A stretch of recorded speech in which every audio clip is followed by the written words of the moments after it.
കൂടുതൽ വാർത്തകളും വീഡിയോകളും കാണാൻ ഈ ചാനൽ സബ്സ്ക്രൈബ് ചെയ്യുക. കൂടെ ബെൽ ബട്ടൺ അമർത്തുക. മകേര നക്ഷത്രക്കാർക്ക് ഏത് ദശയിലാണ് നല്ല കാലം വരുന്നത്? മകേര നക്ഷത്രക്കാരുടെ ദശാകാലം ഏത്? മകേര നക്ഷത്രക്കാർക്ക് ആദ്യം ചൊവ്വാദശയാണ്. കുജദശയിലാണ് മകേര നക്ഷത്രക്കാരുടെ ജന്മം. ഈ ജനനം സമയത്ത് അവർക്ക് മാതാപിതാക്കൾക്ക് മകേര നക്ഷത്രക്കാരുടെ ഈ ജനനം കുജദശയിലായതുകൊണ്ട് മാതാപിതാക്കൾക്ക് ഭയങ്കര കഷ്ടകാലമായിരിക്കും. മാതാപിതാക്കൾക്ക് അരിഷ്ടത ഉണ്ടാവുക, ചിലവർക്ക് പിതാവിനെ നഷ്ടപ്പെടാം, ചിലവർക്ക് മാതാവിനെ നഷ്ടപ്പെടാം. കുടുംബത്തിലെ പൊതുവെ ഒരു സമാധാനക്കുറവ് വരാം. അച്ഛനും അമ്മയെ നഷ്ടപ്പെട്ടാൽ പിന്നെ സമാധാനക്കുറവല്ലേ ഉണ്ടാവുള്ളൂ. പൊതുവെ തന്നെ ശിശുവിന് ബാലാരിഷ്ടതകൾ ഉണ്ടാവുക, ശിശുവിന് പലതരത്തിലുള്ള ബാല്യത്തിൽ തന്നെയുള്ള അരിഷ്ടതകൾ, രോഗദുരിതങ്ങൾ ഉണ്ടാവുക. ചൊവ്വ ഒരു പാപഗ്രഹവും കൂടിയാണ് എന്ന് നമുക്കറിയാം. ഈ ചൊവ്വ ഒരു പാപഗ്രഹം കൂടിയതായതുകൊണ്ട് ദോഷഫലം കുറച്ച് കൂടിയിരിക്കും ഈ മകേര നക്ഷത്രക്കാർക്ക് ജനനത്തില്. ഉഷ്ണരോഗങ്ങൾ ഉണ്ടാവുക, മുറിവുകൾ ഉണ്ടാവുക, കയ്യകാലം മുറിയുക, വീഴുക, അപകടങ്ങൾ പറ്റുക, തിളച്ച വെള്ളം വീഴുക, കൈ പൊള്ളുക, ഇങ്ങനെയുള്ള കൊച്ചു അരിഷ്ടതകളൊക്കെ ഈ സമയത്ത് ഉണ്ടാവാം. അപ്പൊ കുട്ടി ജനിക്കുമ്പോൾ കുജദശയിലായതുകൊണ്ട് എന്താന്ന് വെച്ചാൽ ഇതിന്റെ കാഠിന്യം കുറയ്ക്കാനായിട്ട് നമ്മൾ എന്ത് ചെയ്യണം എന്ന് വെച്ച് കഴിഞ്ഞാല് ഭദ്രകാളിയോ മുരുകനോ നമ്മുടെ ദൈവത്തെ ആരാധിക്കുന്ന ഉചിതമാണ്. ഒന്നുകിൽ ഭദ്രകാളി അല്ലെങ്കിൽ മുരുകൻ, ഇതിലേതെങ്കിലും ഒരു ദൈവത്തെ നമ്മൾ ആരാധിച്ച് ദിവസവും കുട്ടിയുടെ പേരും നാളും വെച്ചിട്ട് കുറച്ച് നാളത്തേക്ക് ആ ബാല്യദശ തീരുന്നവരെ വഴിപാടുകൾ കഴിക്കുകയോ ബാലയന്ത്രം എഴുതി ജപിച്ച് കെട്ടുകയൊക്കെ ചെയ്യുന്നത് നല്ലതാണ്. അതിനുശേഷം വരുന്ന രണ്ടാമത്തെ ദശയാണ് രാഹുർദശ. മകേര നക്ഷത്രക്കാരുടെ രണ്ടാമത്തെ ദശയാണ് രാഹുർദശ. ഈ രാഹുർദശയെ നമ്മൾ ഇതിന്റെ ശരിക്കും പറഞ്ഞാൽ ഈ രാഹുർദശ ചില നക്ഷത്രക്കാർക്ക് സമ്പന്ന ദശയായിട്ടൊക്കെ കണക്കാക്കുന്നുണ്ട്. ഇക്കാലത്ത് വ്യക്തിക്കും കുടുംബത്തിനും ധനം വന്നു ചേരുക, നല്ല കാലങ്ങൾ. ആയില്യ നക്ഷത്രത്തിന് അതുപോലെയാണല്ലോ, അതുപോലെ തന്നെയാണ് മകീരത്തിനും. വിദ്യാഭ്യാസ പുരോഗതി ഉണ്ടാവുക, കുട്ടികൾക്ക് പഠിക്കാനൊക്കെ നല്ല ഒരു ഇതുണ്ടാവുക. ബാല്യത്തിലും കൗമാരത്തിലും യൗവനത്തിലൊക്കെ ഇവർക്ക് നല്ല ഉയർച്ചയും നല്ല ചേർച്ചകളും ഉണ്ടാവുക. രാഹുദശയിൽ പൊതുവായിട്ടുള്ള പല കാര്യങ്ങളും ഇവർക്ക് ചെയ്യാനുള്ള ഒരു ടെൻഡൻസി, നല്ല കാര്യങ്ങളൊക്കെ ഇവർ ചെയ്യുക. ഇവരുടെ യൗവനവും കൗമാരവും ഒക്കെ വളരെ നല്ല രീതിയിൽ കടന്നു പോകും.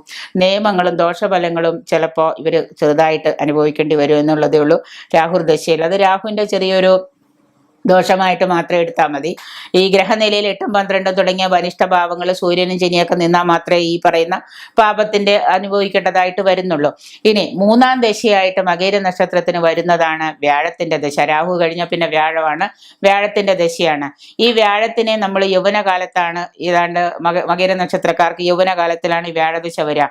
അതിനെ സ്വാധീനം ചെലുത്തുന്നതും വ്യാഴം തന്നെയാണ്. അപ്പോൾ ഈ യൗവനകാലത്ത് വ്യാഴം സ്വാധീനം ചെലുത്തുമ്പോൾ ഗുണദോഷ സമ്മിശ്രമായിരിക്കും ഈ വ്യാഴദശാകാലം. മകേര നാളുകാർക്ക് വ്യാഴദശയിലാണ് വിവാഹസിദ്ധി ഉണ്ടാവും, ഉദ്യോഗലബ്ധി ഉണ്ടാവും, സന്താനപ്രാപ്തി ഉണ്ടാവും, ധനാഗമം ഉണ്ടാവും. ഇവയൊക്കെയാണ് വ്യാഴദശയിലാണ് സംഭവിക്കുന്നത്. എങ്കിൽ തന്നെയും വ്യാഴം അശുഭനാണെങ്കിൽ ഇതൊന്നും തന്നെ സംഭവിക്കുകയില്ല. ഈ പറയുന്ന കാര്യങ്ങൾക്കൊക്കെ തടസ്സങ്ങൾ സംഭവിക്കാം. ദോഷഫലങ്ങളായിട്ട് വരുന്നത് എന്തൊക്കെയാണെന്ന് വെച്ച് കഴിഞ്ഞാൽ തൊഴിലിൽ തടസ്സങ്ങൾ ഉണ്ടാവാം, സാമ്പത്തിക പരാശ്രയത്വം ഉണ്ടാവാം, മറ്റുള്ളവരെ സമ്പത്തിന് വേണ്ടിയും പണത്തിന് വേണ്ടിയും മറ്റുള്ളവരെ ആശ്രയിക്കേണ്ടതായിട്ട് വരിക, ജോലി ഉണ്ടെങ്കിൽ അത് നഷ്ടപ്പെടുക, ദാമ്പത്യ സുഖക്കുറവ് ഉണ്ടാവുക, ദാമ്പത്യത്തിലെ ചെറിയ സുഖക്കുറവ്, ദാമ്പത്യം പരസ്പരം ചിലപ്പോൾ ചിലവർ ഡിവോഴ്സ് വരെ പിരിയേണ്ടതായ വിവാഹമോചനം വരെ ആവേണ്ടതായ സാഹചര്യങ്ങൾ ഉണ്ടാവാം. വിഷ്ണു ഭജനമാണ് വ്യാഴാഴ്ച നമ്മൾ ചെയ്യേണ്ടത്. വിഷ്ണു ശാന്തി, വ്യാഴശാന്തിക്ക് വിഷ്ണു ഭജനം ചെയ്യുക, ബൃഹസ്പതി പൂജ ചെയ്യുക, നവഗ്രഹങ്ങളിൽ വ്യാഴത്തെ പ്രീതിപ്പെടുത്തുക, ബൃഹസ്പതി യന്ത്രം ധരിക്കുക, കൃഷ്ണനെ നമ്മൾ വേണ്ട രീതിയിൽ പരിപാലനം ചെയ്യുക. ഇങ്ങനെയൊക്കെ ചെയ്തു കഴിഞ്ഞാൽ ഈ വ്യാഴത്തിന്റെ മൂന്നാം ദശയായ വ്യാഴത്തിന്റെ ദോഷങ്ങൾ മാറും. നാലാമതായിട്ട് വരുന്നതാണ് വ്യാഴം കഴിഞ്ഞാൽ പിന്നെ വരുന്നതാണ് ശനിദശ. മകേര നക്ഷത്രക്കാരുടെ നാലാമത്തെ ദശയായ ശനിദശ എന്ന് പറഞ്ഞാൽ സൗഭാഗ്യത്തിന് മുൻതൂക്കം കിട്ടുന്ന കാലം തന്നെയാണ്. ശനിയാണെങ്കിൽ തന്നെയും ഏഴര ശനിയോ അഷ്ടമ ശനിയോ കണ്ടക ശനിയോ അല്ല എങ്കിൽ തീർച്ചയായിട്ടും ഭൗതിക സുഖങ്ങൾ സ്വന്തമാക്കാനും നിക്ഷേപങ്ങളൊക്കെ ഉണ്ടെങ്കിൽ നിക്ഷേപങ്ങളിൽ നിന്ന് ചിട്ടി ഇതിൽ നിന്നൊക്കെയുള്ള ഭാഗ്യങ്ങൾ കിട്ടാനും ആനുകൂല്യങ്ങൾ കിട്ടാനും കുടുംബപരമായിട്ട് ഉത്തരവാദിത്തങ്ങൾ നിറവേറ്റാനും ആധ്യാത്മികമായ അന്വേഷണങ്ങളിലേക്ക് മനസ്സ് തിരിഞ്ഞു എന്ന് വരാം. ആത്മീയമായ കാര്യങ്ങളിലേക്കൊക്കെ മനസ്സ് തിരിയുക. ഗ്രഹനിലയിൽ ശനി ദുർബലനാണെങ്കിൽ, ഞാൻ ഈ പറഞ്ഞ പോലെ ഇനി കണ്ടക ശനിയോ അഷ്ടമ ശനിയോ ദുരിതമായിട്ടുണ്ടെങ്കിൽ, ദോഷമുണ്ടെങ്കിൽ ശനി ഭഗവാനെയും ശാസ്താവിനെയും ഭജിക്കുന്നതും ശാസ്താഭജനം നടത്തുന്നതും ഒക്കെ വളരെ നല്ലതാണ്. നമ്മുടെ ദോഷങ്ങളുടെ കാഠിന്യം കുറയ്ക്കാൻ നല്ലത് തന്നെയാണ്. അഞ്ചാമതായിട്ട് വരുന്ന മകേര നക്ഷത്രക്കാർക്ക് അഞ്ചാമതായിട്ട് വരുന്ന ദശയാണ് ബുധദശ.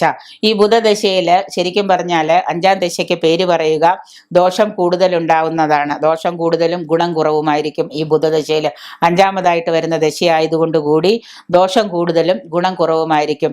ത്രിദോഷങ്ങൾ കോപിച്ചുണ്ടാകുന്ന വാതപിത്താദി കഫം മൂലം ഉണ്ടാകുന്ന രോഗാദി ദുരിതങ്ങൾ, ത്രിദോഷങ്ങൾ മൂന്നും മൂർച്ഛിച്ച് രോഗാദി ദുരിതങ്ങൾ ഉണ്ടാവും. അലർജി ഉണ്ടാവാം, ഓർമ്മക്കുറവുണ്ടാവാം, വാതപിത്ത കഫ രോഗങ്ങൾ ഉണ്ടാവാം, വാദത്തിന്റെ അസുഖങ്ങൾ ഉണ്ടാവാം. ഇവയൊക്കെ ശല്യം ചെയ്യും. ഇടവം മിഥുനം രാശിക്കാർക്കാണെങ്കിൽ ബുധൻ സ്വതേ അനുകൂലനാണ്. അതിനാൽ ചില നേട്ടങ്ങൾ ഈ രാശിക്കാർക്ക് അനുഭവിക്കേണ്ടി വരും. മനസ്സുഖമൊക്കെ കൂടി അനുഭവത്തിൽ വരുന്നതാണ്. ബുധദോഷ ശാന്തിക്കായിട്ട് അവതാര വിഷ്ണുവിനെ നമ്മൾ ഭജിക്കുകയാണ് നല്ലത്. അവതാര വിഷ്ണുവിനെയാണ് പ്രാർത്ഥിക്കേണ്ടത്. ആറാമതായിട്ട് വരുന്ന ദശയാണ് കേതുദശ. മകേര നക്ഷത്രക്കാരുടെ അവസാനത്തെ ആറാമത്തെ ദശയായിട്ട് വരുന്നതാണ് കേതുദശ. ഈ കേതുദശയെ സാധക നക്ഷത്ര ദശ എന്നും പറയുന്നുണ്ട്. ഈ സാധക നക്ഷത്ര ദശ എന്ന് പറഞ്ഞാൽ ഒന്നിനും ഹേതുവായിട്ട്, അതായത് ഹേതു വേണ്ടാത്ത ഗ്രഹമാണ് കേതു. ഒന്നിനും ഹേതുവാകാത്ത ഗ്രഹം കേതു. കേതു ഒരിക്കലും ഗുണദോഷങ്ങൾ സന്തുലിതാവസ്ഥയിലായിരിക്കും. ഗുണവും ദോഷവും സന്തുലിതമായിട്ട് ഒരുപോലെ പോകുന്ന ഒരു സാഹചര്യമായിരിക്കും. ചൊവ്വ, രാഹു, വ്യാഴം ഈ ആദ്യ 3 ദശകളേക്കാളും മകേര നാളുകാർക്ക് പൊതുവെ ഈ കേതുദശ എന്തായിരിക്കും? കേതുദശ ഒരുവിധം ഭേദപ്പെട്ടത് തന്നെയായിരിക്കും. ശനിയാണെങ്കിലും ബുധനാണെങ്കിലും കേതുവാണെങ്കിലും 2-3 ദശകൾ കഴിയുമ്പോൾ മധ്യവയസ്കായിരിക്കും. ശരാശരി ഏതാണ്ട് 40 വയസ്സിന് ശേഷം മകേര നാളുകാർക്ക് ജീവിതത്തിൽ സുവർണകാലം ഉണ്ടാവും എന്ന് പറയാം. സുവർണകാലമാണ് എന്ന് തന്നെ പറയാം. ഓർമ്മക്കുറവ്, വീഴ്ച, വ്യക്തമായ കാരണം കണ്ടെത്താനാവാത്ത അസുഖങ്ങൾ മുതലായവ കേതുദശയിലെ ചില ദോഷവശങ്ങളാണ്. അപ്പൊ കേതുവിന് പരിഹാരം ചെയ്തു കഴിഞ്ഞാൽ നമ്മളുടെ ഈ രോഗാതി ദുരിതത്തിനൊക്കെ നമുക്ക് ശമനം കിട്ടുന്നതാണ്. ഏഴാമതായിട്ട് ശുക്രദശ വരുന്നുണ്ട്. ഈ ഏഴാമതായിട്ട് വരുന്ന ശുക്രദശ എന്ന് പറയുമ്പോൾ ഏതാണ്ട് മിശ്ര ഫലമാണ് ഈ ശുക്രദശയിൽ കിട്ടുക. ശുക്രനാണ് ഉദിച്ചു നിൽക്കുന്നു എന്ന് വിചാരിക്കേണ്ട, ആരും മിശ്രഫലമാണ് കിട്ടുക. പലതരം അപ്പോഴേക്കും വാർദ്ധക്യം ഏതാണ്ട് കൂടിയിട്ടുണ്ടാവാം, രോഗാരിഷ്ടത ഉണ്ടാവാം. അതുമൂലം മരണാദി ദുഃഖങ്ങൾ അനുഭവിക്കേണ്ടി വരാം. സഹധർമ്മിണി, മകള് ഇവരൊക്കെ ചിലപ്പോൾ നമ്മളെ വിട്ടുപോകേണ്ട സാഹചര്യങ്ങൾ വരാം. കുടുംബത്തിൽ പല വിഷമതകൾ അനുഭവിക്കേണ്ടതായിട്ട് വരാം. ക്രയവിക്രയാദികളിലൊക്കെ നമുക്ക് ചിലപ്പോൾ നഷ്ടങ്ങൾ, ഭൂമിയൊക്കെ ചിലപ്പോൾ വിറ്റ ഒന്നും കിട്ടാതിരിക്കാം. കൊടുക്കൽ വാങ്ങലുകളിലൊക്കെ നഷ്ടം സംഭവിക്കാം. വില പിടിച്ച വസ്തുക്കളൊക്കെ കളവ് പോവുക, ആരെങ്കിലും കട്ടുകൊണ്ട് പോവുകയൊക്കെ സംഭവിക്കാം. ഇങ്ങനെ ശുക്രദശയിൽ ചില അശുഭ ഫലങ്ങളൊക്കെ നമ്മൾ അനുഭവിക്കേണ്ടതായിട്ട് വരും. മകേര നാളുകാർക്ക് പിന്നെ 8ാമത് വരുന്ന ദശ ആദിത്യ ദശയാണല്ലോ. ശുക്രൻ കഴിഞ്ഞാൽ പിന്നെ ആദിത്യനാണല്ലോ. ആദിത്യ ദശ കഴിഞ്ഞാൽ പിന്നെ 9ാമത് ചന്ദ്രദശയാണ്. അതുവരെ ഒന്നും ആരും ഇരിക്കുമൊന്നുമില്ല. 8ാമത്തെ ദശ വരെ തന്നെ വളരെ കുറവാണ് ആയുസ് ഇപ്പം എല്ലാവർക്കും.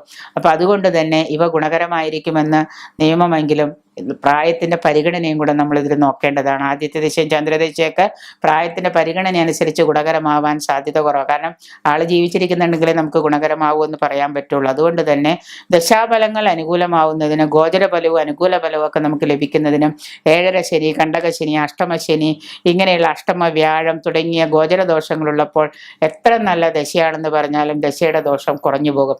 അപ്പൊ ആ സമയത്ത് ഈ ദോഷങ്ങളൊക്കെ ഉണ്ടെങ്കിൽ അതിനെ കണ്ടുപിടിച്ച് പരിഹാരങ്ങൾ ചെയ്തിട്ട് വേണം നമ്മൾ അത് പരിഹരിക്കാൻ.